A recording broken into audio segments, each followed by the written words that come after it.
Wow. So you start seeing that, and then my aunt used to tell me about all the nonsense stuff they had. So I was never really able to stay sustained in the church. So I stopped calling myself Christian, and I just said I'm a follower of Christ.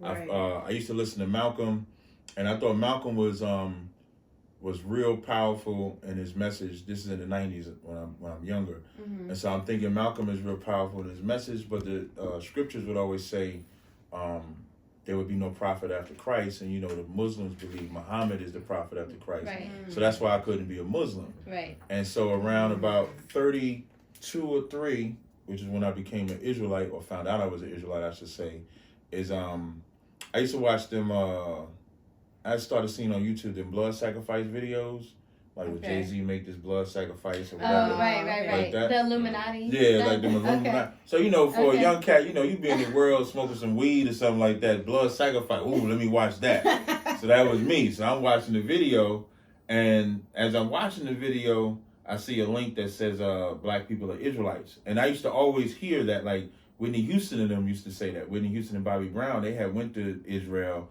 got baptized. So I'd already heard about that, but I knew nothing about it. Right. So I clicked the video, and when I clicked the video, I'm watching it, and I knew the Bible, at least I thought I did.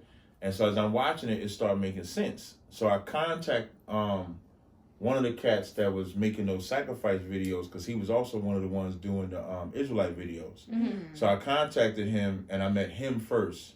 And so I met him, and I would say like maybe 7 or 8 other people that knew about being Israel, and I used to get on little conference calls with them or whatever, and then it ended up being a fallout with that group. And so I asked one of the gentlemen that I had got real cool with, I said, well, where did all of this start?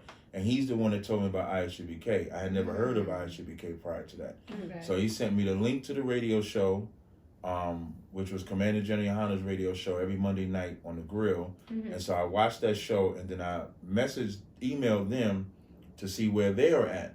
And so they was in Philadelphia, so I'm in Jersey.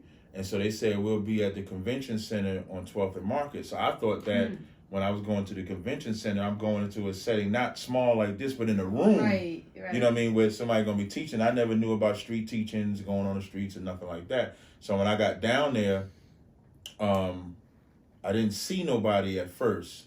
And so I asked the street cleaner guys, I said, do y'all know anything about the Israelites? They said they're going to be at the convention center. So as I'm explaining, he says, you talk about them crazy people that yell all day. So I said, yes, I'm looking for those guys. Right. And so I meet them. So I come around the corner, and the first guy that I met was General Haas now. He was Captain Haas at the time. So I introduced myself thinking he going to know me, but he didn't know me. And so I said, I'm, at the time, my name wasn't Tazaryach at the time. I had a different Hebrew. I had named myself. Mm-hmm. So I said, my name was Madad. I had named myself Madad. I rarely tell that name, but I'll tell y'all today. Okay. So I said, hey man, my name is Madad. I heard y'all be down here, doing your stuff. I'm trying to find out where you're at. So he tells me they're going to be setting up. And the first speaking I ever seen, I seen them have a white guy on his knees, bowing down to them. And I've been in the ISUPK ever since then. So that's how I